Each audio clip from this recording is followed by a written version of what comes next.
চাইছে আপোনালোকে time age ষ্টুডিঅ'ত আছো মই জাৰা ইফালে ৰাজ্যত য'ত ঘণ্টাত বৃদ্ধি পাই আছে কোভিড সংক্ৰমণৰ সংখ্যা আনফালে এতিয়া দিল্লীৰ পৰা আহিছে এটি সুখবৰ যে ক্ৰমাৎ দিল্লীৰ পৰিস্থিতি কোভিড পৰিস্থিতি এতিয়া হ্ৰাস পাইছে বুলি জানিব পৰা গৈছে আৰু দিল্লী চৰকাৰৰ এয়া বৃহৎ সাফল্য হয় এইখিনি টাইমিটৰ দৰ্শকসকলক জনাব বিচাৰিছো ক্ৰমাৎ ভয়াৱহ কোভিডৰ পৰিস্থিতি হ্ৰাস পাইছে দিল্লীত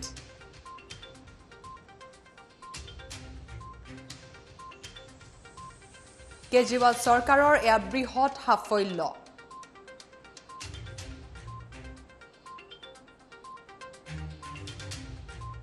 পজিটিভৰ হাৰ ৩৬% পৰা হ্ৰাস পাইছে ১২%লৈ কোভিড সংক্ৰমণ ২৮,০০০ৰ পৰা ৮,৫০০লৈ হ্ৰাস পাইছে বুলি জানিব পৰা গৈছে দিল্লীত কোভিডৰ ভয়াৱহ পৰিস্থিতিৰ বাবে দিল্লীত বলবৎ হৈছিল সম্পূৰ্ণ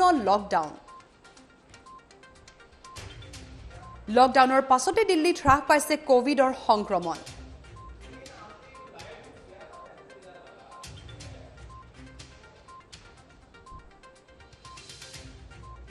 পাঁচ শতাংশৰ তললৈ পজিটিভিটিৰ হাৰ নমনালৈকে কঠোৰভাৱে বলবৎ থাকিব লকডাউন বুলি জানিব পৰা গৈছে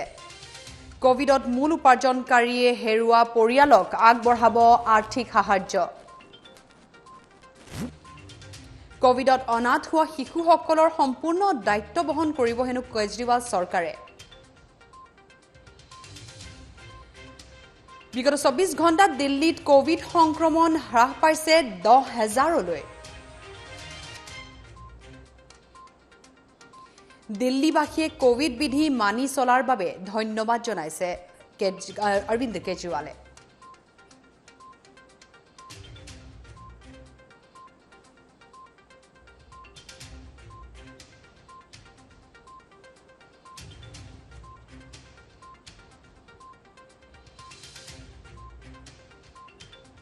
लगभग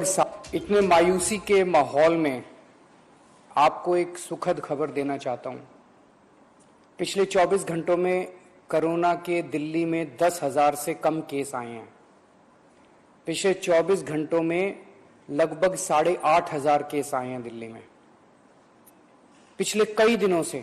दिल्ली में बहुत ज्यादा केस आ रहे थे 20 अप्रैल को तो 28,000 से भी ज्यादा केस आए थे आज 8,500 केस आए हैं कई दिनों में पहली बार 10,000 के नीचे केस आए हैं दिल्ली में संक्रमण दर भी काफी कम हो गई है पिछले 24 घंटों में संक्रमण दर केवल 12% रह गई है संक्रमण दर का मतलब अगर हम 100 लोगों का टेस्ट करते हैं तो उसमें कितने लोगों को कोरोना मिलता है ज्यादा संक्रमण दर का मतलब होता है कि कोरोना बहुत ज्यादा फैला हुआ है आज ये संक्रमण दर केवल 12% आई है 22 अप्रैल को ये 36% तक पहुंच गई थी दिल्ली में संक्रमण दर इसका मतलब दिल्ली में अब काफी कम लोग बीमार पड़ रहे हैं अस्पतालों में भर्ती लोगों की संख्या भी अब काफी कम हो गई है पिछले 10 दिनों में दिल्ली के अस्पतालों में कोरोना के 3,000 से ज्यादा मरीज कम हो गए हैं यहाँ की 3,000 बेड खाली हो गए हैं और अब अस्पतालों में बेड मिलने में परेशानी नहीं हो रही है हालांकि एक बात देखने में आई है कि आईसीयू के बेड अभी भी भरे हुए हैं इसका मतलब सीरियस मरीजों की संख्या अभी ज्यादा कम नहीं हुई है अभी भी दिल्ली के अस्पतालों में आईसीयू बेड लगभग सारे भरे हुए हैं इस दिशा में भी आपकी सरकार काम कर रही है लगभग 1200 नए आईसीयू बेड बनके तैयार हो गए हैं और आज या कल में ये चालू होने वाले हैं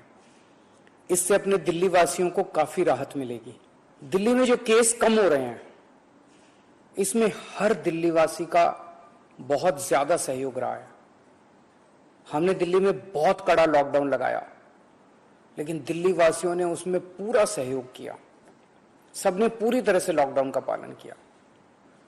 आज सब लोग बात कर रहे हैं कि दिल्ली वासियों ने इतने कम समय में कोरोना के केस कम कैसे कर लिए ये केवल और केवल दिल्ली वासियों के अनुशासित आचरण की वजह से हुआ है लेकिन लड़ाई अभी जीती नहीं गई है लड़ाई अभी बाकी है अभी भी 8,500 केस आए हैं इनको जीरो तक ले जाना है, कोरोना को पूरी तरह खत्म करना है। और दूसरी बात, हम अगर अब ढीले पड़ गए तो ये केस फिर बढ़ जाएंगे। कोई गारंटी नहीं है कि ये कम ही रहेंगे, फिर से दिल्ली पे मुसीबत आ सकती है। इसलिए किसी भी हालत में ढिलाई नहीं करनी, कड़ाई से लॉकडाउन का पालन करना है और कोरोना से बचने के जितने भी उपाय हैं वो सारे लागू रखने हैं। दिल्ली सरकार भी अपने इंतजामों में कोई कमी नहीं छोड़ रही। हम अभी और नए ऑक्सीजन बेड बना रहे हैं, ऑक्सीजन के कई हजार सिलेंडर खरीद रहे हैं, नए नए आईसीयू बेड बना रहे हैं, ताकि भगवान ना करे अगर कोरोना के केस फिर से बढ़ गए तो हमारी तैयारी में कोई कमी नहीं होगी। मैं ऐसे कई बच्चों को जानता हूं जिनके दोनों माता पिता चल बसे, अब उनका इस दुनिया में कोई नहीं है। मैं ऐसे सभी बच्चों को कहना चाहता हूं कि उनके दुख को मैं समझता हूं, पर आप चिंता मत करना बच्चों, आप अपने आप को अनाथ मत समझना। मैं हूं ना, किसी भी बच्चे की पढ़ाई बीच में छूटने नहीं देंगे। हर बच्चे की पढ़ाई जारी रहेगी, हर बच्चे की पढ़ाई और उन बच्चों की परवरिश का खर्चा सरकार उठाएगी। ऐसे कई बुजुर्ग हैं जिनके जवान बच्चे थे, वो कमाते थे तब उनका घर चलता था, अब वो कमाने वाले बच्चे नहीं रहे। ऐसे सभी बुजुर्गों को मैं कहना चाहता हूं कि आपके बच्चे चले गए, इस बात का मुझे बेहद अफसोस है, लेकिन आप चिंता मत करना,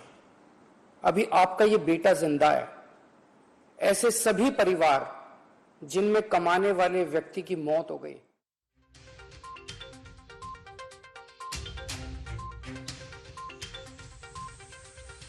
নাথ হৈছে তেওঁলোকৰ সম্পূৰ্ণ খৰচ বহন কৰিব দিল্লী চৰকাৰে। লগতে দিল্লীবাসীকো ধন্যবাদ জ্ঞাপন কৰিছে কঠোৰ যি নীতি নিৰ্দেশনা জাৰি কৰিছিল সেয়া মানি চলাৰ বাবে।